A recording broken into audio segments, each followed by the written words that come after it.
The air had begun to turn crisp in White Bluff, Tennessee, that September. The leaves had just started their slow shift to amber, and the school year was still fresh, filled with routines and sleepovers, football games, and whispered secrets. On the evening of September 20th, 1985, 15-year-old Laura Brenner packed an overnight bag, kissed her mother goodnight, and walked 2 blocks down Sycamore Lane to her best friend Melanie's house. It was a Friday. There were movies to watch, candy to sneak, plans to make. She never came home. The sleepover was like any other, or so everyone thought. There were 4 girls in total, including Laura. They ate popcorn, drank soda, and flipped through teen magazines. According to Melanie, Laura had seemed distracted that night. Quiet.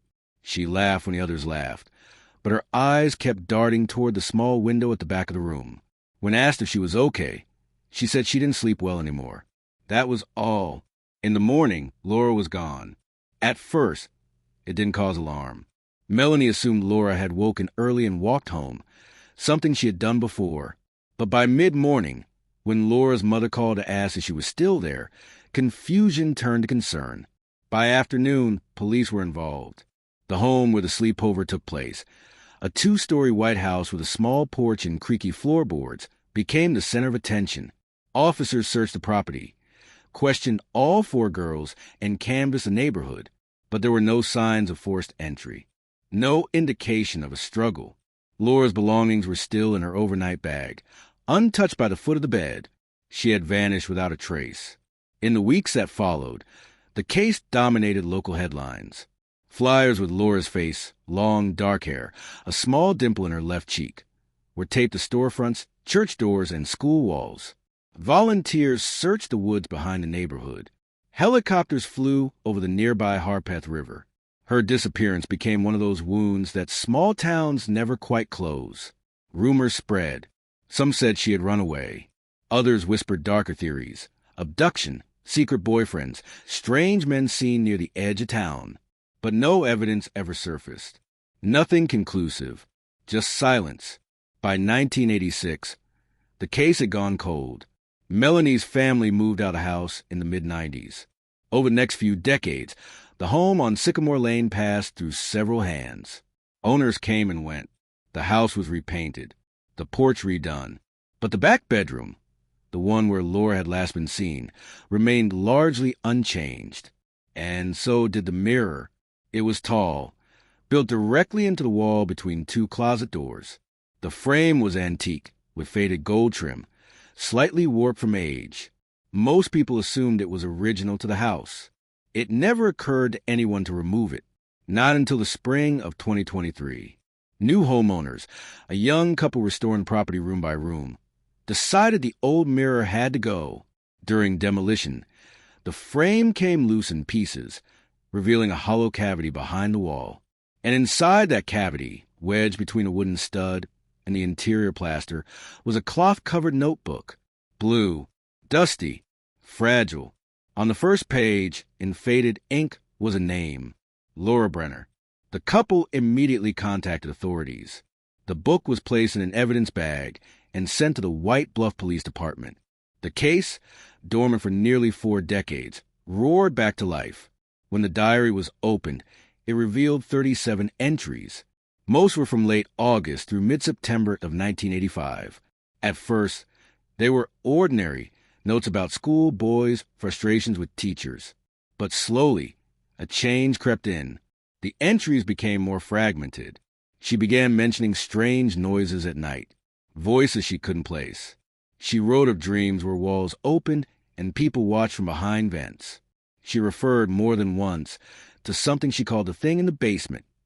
The phrase recurred, always capitalized, sometimes circled. And in one entry, written just 3 days before she vanished, she wrote, "Mel says there's nothing down there, but I know what I heard. I think it wants something. I think it knows my name." Investigators were stunned. The final entry was dated the night of the sleepover, September 20th. The handwriting was Messier, slanted, almost rushed. The lines ran close to the edge of the page. It read, "It's louder now. The mirror is colder than before. I told them I was going to sleep, but I'm waiting. If I go tonight, I want someone to know. The hallway behind the wall goes somewhere. I'm going to find out. I'm not scared anymore. That was the last page. The diary contained no further explanation, no map, no second thoughts. But it changed everything. Suddenly, Laura wasn't just gone. She had gone somewhere. The mirror had concealed more than glass. It had hidden her words, her fears, and her intent. Police returned to the house with ground-penetrating radar and thermal imaging. They scanned every inch of the back bedroom, every floorboard, every duct. That's when they found it. Behind the mirror, between two sections of drywall, was a narrow shaft, originally part of the home's old ventilation system, long since disconnected. The shaft was just wide enough for a teenager to crawl through. It led downward, behind the closet wall, disappearing beneath the floor, toward the basement, toward whatever Laura had called the thing. The discovery of the diary and the narrow ventilation shaft behind the mirror transformed the Brenner case from a long, cold disappearance into something far stranger. Detective Marla Gaines, head of the Cold Cases Unit in Dixon County, was assigned to lead the reopened investigation. She had been a toddler when Laura disappeared, but she grew up in White Bluff and remembered the name. Everyone did. Laura Brenner wasn't just a missing girl. She was a presence, a story passed down, the kind that made kids glance twice at closet doors and basement stairs. Now, the story was real again. After scanning the home, investigators identified the full path of the shaft. It ran vertically from the upstairs bedroom down the interior wall, turned behind the laundry room, and eventually opened near the northeast corner of the basement. It had once been part of the home's original air circulation system, a design long obsolete. But more alarming was what lay behind the basement wall itself. Using fiber optic cameras, the team discovered an unfinished crawl space, sealed behind concrete paneling, completely inaccessible from inside the house. There were no doors, no vents, no crawl hatch, no indication it was ever meant to be reached. Yet there it was. When the panel was carefully removed, the air that came out was dry and still. Dust floated in thick strands. Inside, the room measured about 10 by 12 feet, with rough wooden beams and exposed stone foundation. An old electrical wire hung loosely from the ceiling, disconnected, a single bulb socket. No light. The floor was dirt, undisturbed.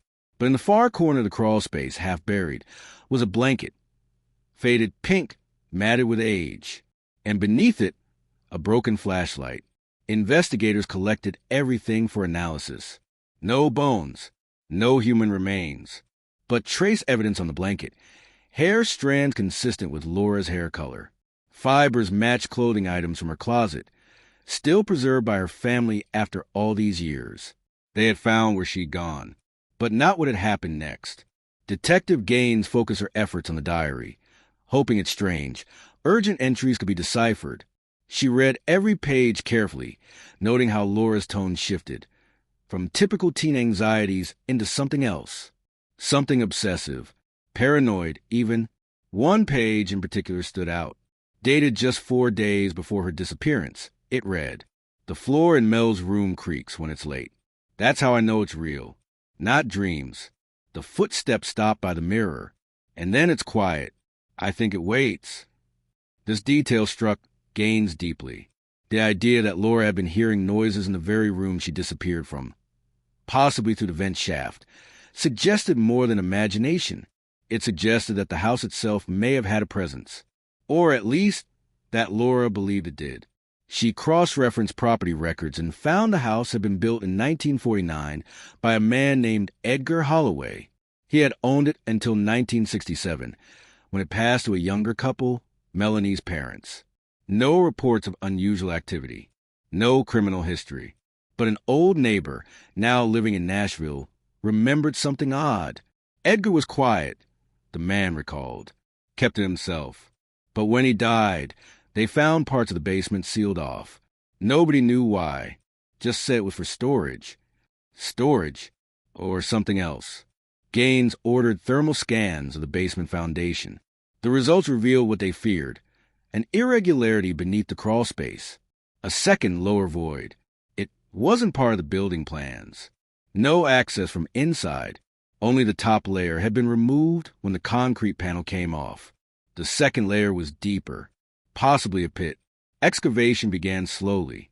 The team dug by hand, carefully sifting through compacted earth. At 12 inches, they uncovered the remains of wooden boards, collapsed and rotted. At 16 inches, something else. A shoe, small, white, cracked leather, still laced. Investigators halted the dig and secured the scene. The shoe was photographed and removed. Forensics later confirmed. The style matched shoes Laura was known to wear in 1985. The size matched her measurements. It wasn't proof of death, but it was the strongest physical evidence yet that she had reached the space herself, and then vanished into it. Further excavation revealed a pocket of earth where something had once rested, a concave impression, just the right size for a curled body. But time had erased what might have remained. Moisture, decay. The ground itself had taken it back. Gaines brought in a structural engineer to study the shaft leading from the bedroom. He confirmed it would have been possible, though dangerous, for someone Laura's size to crawl through. Tight, confined, but passable. A hidden path to the basement, and to whatever she thought she was chasing, or running from.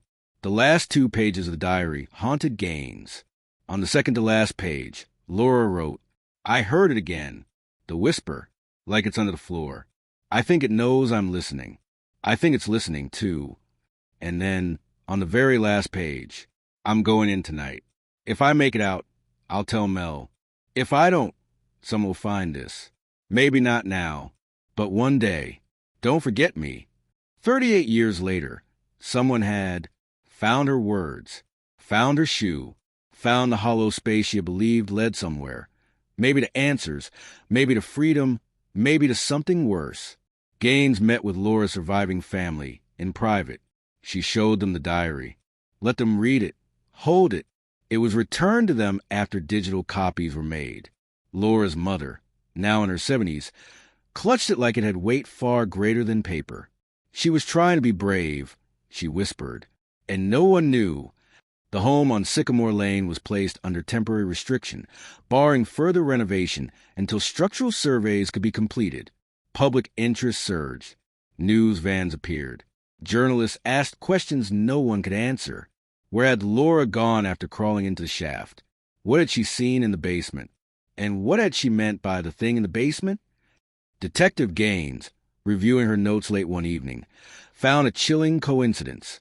In the oldest building plans from 1949, the original blueprints refer to the crawlspace area by a different term: subchamber, return air isolation, and handwritten beside it, barely legible in faded pencil, "Do not access during night hours."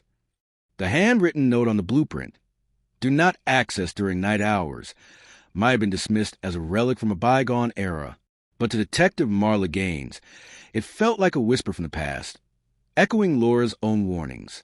The more she studied the house's original design, the clearer it became. The subchamber had never been intended for standard use. It wasn't part of the heating layout. It wasn't labeled as storage. It simply existed. What kind of room didn't serve a purpose? Back at the police archive, Gaines requested property inspection records from the mid-20th century. She found one from 1951, written after a failed furnace repair. The note from the inspector read, "Unusual layout in lower crawl space. Recommend sealing vent to prevent heat loss. Strange acoustic carry from northwest wall. Possible void beyond concrete." A void, an unexplained space behind the crawl space. And it had been noted over 30 years before Laura vanished. Gaines couldn't ignore it. She assembled a team to return to the house for one final ground scan, this time focused on the wall mentioned in the 1951 note. Using deep imaging sonar, they detected a faint resonance, a space, possibly a chamber, hidden behind the crawl space's northwest corner. It had no apparent access point, no visible entry, but it was there, roughly 6 feet by 8 feet. The team carefully drilled a small exploratory hole. Behind the drywall, they hit brick, older than the house itself. And when they passed a camera to the narrow opening, the screen lit up with an eerie, untouched image. A room, empty, but not silent.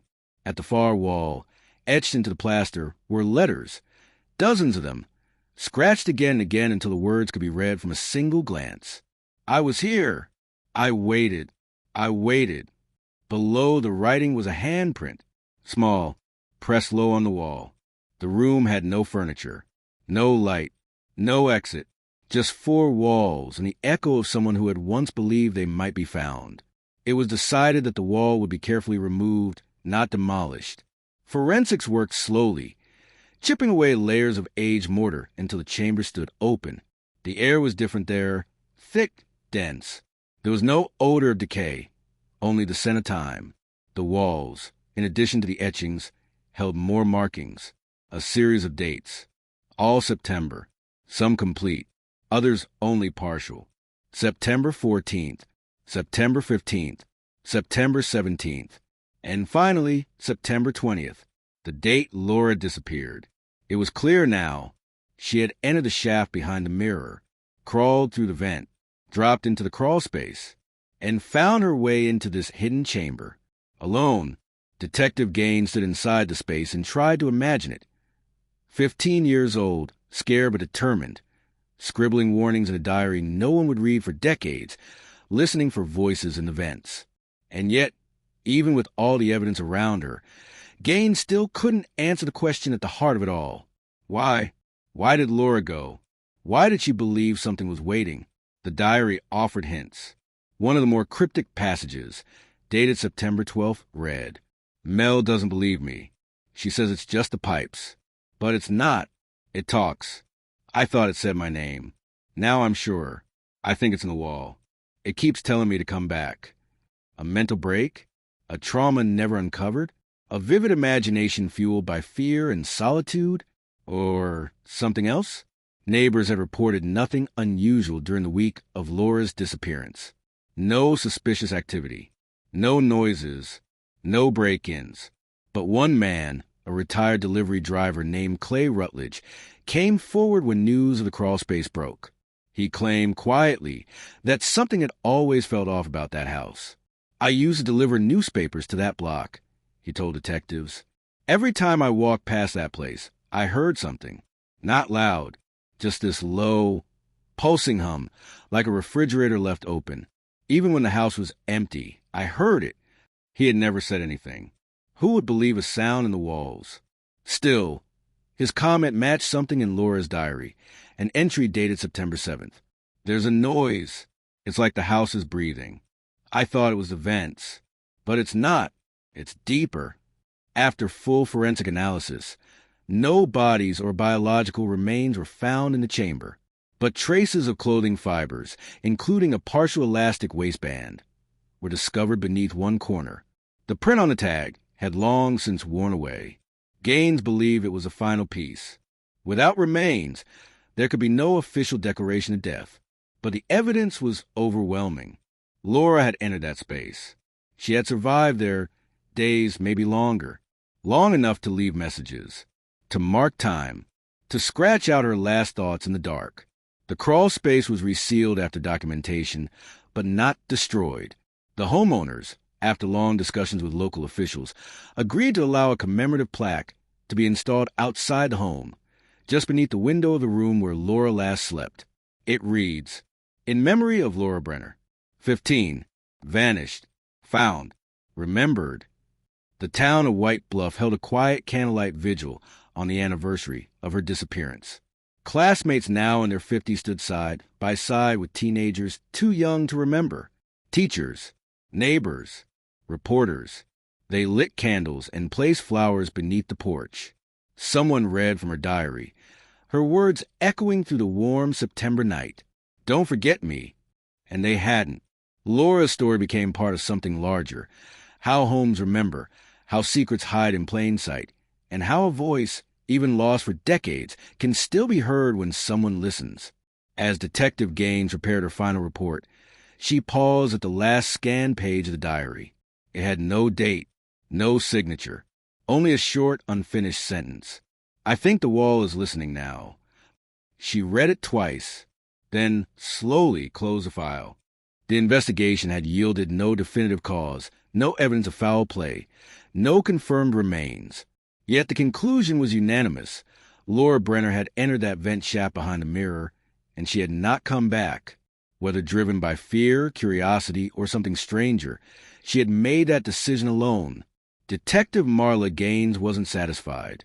She didn't believe Laura's choice was random. The diary showed intention, preparation, a sense of finality. Laura had seen something, heard something, that none of the other girls did, and if she had imagined it, the details were remarkably consistent. Gaines returned once more to the diary, looking for anything overlooked. One passage, dated September 9th, had previously seemed too vague to be useful. It comes and goes. It's cold when it's close. I think it watches through the mirror. I told Mel I saw a light behind it. She said I was dreaming. Gaines re-examined the mirror frame.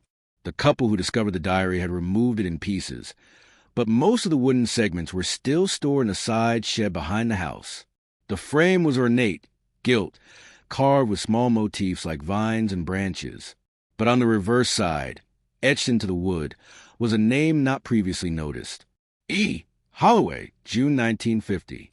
Edgar Holloway, the home's original owner. Gaines pulled up the deed records again, cross-referencing them with building permits from the early 1950s. One document caught her attention. A request to install a decorative privacy mirror between the upstairs bedroom and closet alcove, labeled in architectural shorthand as Mirror R3. It had been placed with intention, not standard design. And then she noticed something else. The permit had been submitted only weeks after a complaint was filed against Holloway by a local contractor. The complaint referenced non-compliant modifications to internal ventilation infrastructure. It alleged Holloway had created passageways not in keeping with code or expected purpose. The complaint was dismissed.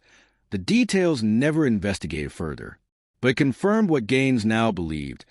Holloway had built something inside that house, something behind the walls. Whether for observation, curiosity, or reasons unknown, the mirror hadn't just been decorative. It had been a window. Gaines consulted with a retired architect familiar with mid-century housing styles. When she described the hidden shaft and vent system, he frowned. "It's not unheard of," he said. "Back then, some people built their homes with crawl tunnels or hidden chambers, usually for storage, sometimes other things. Other things." Gaines asked. He hesitated. "I've seen blueprints where the lines didn't add up, where the air didn't flow correctly. Homes that seemed to breathe wrong." The phrasing chilled her. Breathe wrong. She returned to the house, this time alone, standing once more in Laura's last known space. The room was empty now, except for the outline of the mirror on the wall. A faint discoloration, a shape that refused to fade, even when scrubbed. She stepped to the wall and placed her palm flat against it. Cold, even in the warmth of late summer. For a moment, she thought she heard something. A soft, metallic scrape behind the drywall. But it was gone as quickly as it came. She didn't mention it in her report. Instead, she focused on finalizing the public version of the case summary to be archived and released to the community. It included all recovered evidence: the diary, the shoe, the blanket, the handwritten messages in the chamber, the vent schematics. But some things didn't make it in, like the message that had appeared, briefly, on the unfinished wall of the basement after the concrete was removed. It had been written in chalk, almost childlike. "I saw the door open again." No one knew who had written it. The construction team denied doing so. It was erased before it could be photographed. But Gaines remembered, and so did the family. After much discussion, Laura's mother requested a small memorial ceremony on the property. It wasn't a funeral, not officially, but it was the first time in 38 years that the community gathered not to ask what happened, but to acknowledge what had been found. During the ceremony, Melanie, Laura's best friend, now living in Florida, returned for the first time in decades. She stood on the lawn, silent, holding a copy of the diary pages. She'd never been allowed to read them before. She said only one thing. When asked, I think she saw something none of us did. Maybe it was real, maybe it wasn't, but she was always brave, and she didn't want to be forgotten. Later that evening, Melanie approached Detective Gaines and asked a question she had clearly been holding for years. Do you think she was still alive after? Gaines didn't answer immediately. I think she tried to leave a trail, she said. That counts for something. That night, the house was empty again. The homeowners had temporarily moved out during the investigation. The mirror frame remained in storage. The diary had been returned to Laura's family. But something about the house still felt unsettled. A neighbor reported seeing lights on in the upstairs bedroom, though the electricity had been shut off. Another swore they heard movement inside, though no one had entered. No one could prove it, but no one could explain it either. Weeks later, the wall where the mirror once hung was repainted. Fresh drywall, clean surface. But within days, a smudge appeared, small, circular, just above eye level. No matter how many times it was cleaned, it returned, always in the same spot. A faint imprint, a palm. By the end of autumn, the town of White Bluff, Tennessee, had changed. The story of Laura Brenner had once belonged to whispers and warnings, the kind told at sleepovers and murmured between neighbors who remembered that year. But now, with the discovery of her diary, the secret passage, and the hidden chamber below the house, her story had a shape. Unfinished, yes, but real. Detective Marla Gaines finalized her case file on a Thursday morning. She labeled it Brenner L. Status: presumed deceased, circumstances unconfirmed. There was no cause of death, no physical remains. And yet, few could doubt what had happened. Laura had entered the shaft on the night of September 20th, 1985. She had reached the crawl space. From there, the chamber. The markings on the wall proved she had survived, at least for a time. The scratchings, the handprint, the repeated word, waited, but the house had offered no further answers. Or had it? Shortly after the wall was repainted and the home deemed safe for reoccupation, the new owners returned, tentatively. They'd lived through weeks of reporters, investigators, and strangers leaving candles on their lawn. They wanted peace, but peace never quite settled. At first, it was small things. A buzzing sound behind the wall, irregular, like a cable rubbing against a stud. Then, a cold patch in the floor, always in the same place, no matter the season. The dog refused to enter the upstairs bedroom. One morning, the mirror, stored safely in the shed, was found leaning against the inside wall of the house, despite the shed being locked and undisturbed. The owners asked to meet with Detective Gaines. They were calm, rational, but clear. "We're not staying," the husband said. "There's something here that doesn't want to forget." Before moving out, they did something unexpected. They placed the mirror back on the wall, not to use, but to honor. They hung it exactly where it had once been, above the spot where the diary had been hidden. Behind the glass, they installed a small plaque that read, "Laura was here. She saw more than we understood." They then vacated the home and listed it for sale, under full disclosure of its history. Surprisingly, there was interest. A local nonprofit dedicated to preserving historical cases and sites related to unsolved mysteries purchased the property. Their plan: to convert the upstairs bedroom into a public exhibit, showcasing Laura's diary pages, copies, photographs, and a floor plan that revealed the secret shaft. The original diary remained with Laura's family, now framed in glass in her mother's home. Its last page, still just 4 words, had become something like a whisper for the whole town. "Don't forget me." They didn't. The story spread beyond Tennessee. Podcasts, documentaries, and local journalists recounted Laura's final days, quoting from her diary, analyzing the architecture of the home, and debating the meaning of the phrase "the thing in the basement." Psychologists weighed in. Some believed Laura had suffered from a dissociative disorder. Others suggested she had been a highly imaginative teenager caught in the emotional turbulence of adolescence, fueled by isolation and fear. But then came a letter. It arrived by mail, sent to the White Bluff Police Department. No return address. The envelope contained a single Polaroid photograph. It showed the mirror, just a mirror, but in the reflection was the faint outline of a girl's face, pale, dark-haired, eyes wide. Her features were distorted, as if seen through glass rippled with age. On the back of the photo, written in uneven script, "She didn't go far." The photo was analyzed. The room was empty. No one else was present. No signs of digital manipulation. Experts suggested the reflection was likely a shadow, an illusion, a trick of light and texture. But for Detective Gaines, it felt too intentional, too precise. She placed a photo in the archive, not as evidence, but as a question. Later that year, during a school field trip to the White Bluff Mystery Archive, housed inside the home on Sycamore Lane, students listened quietly as a guide read from Laura's diary. In the back of the group, one girl raised her hand. "You think she was ever trying to leave?" she asked. "Or do you think she wanted to stay?"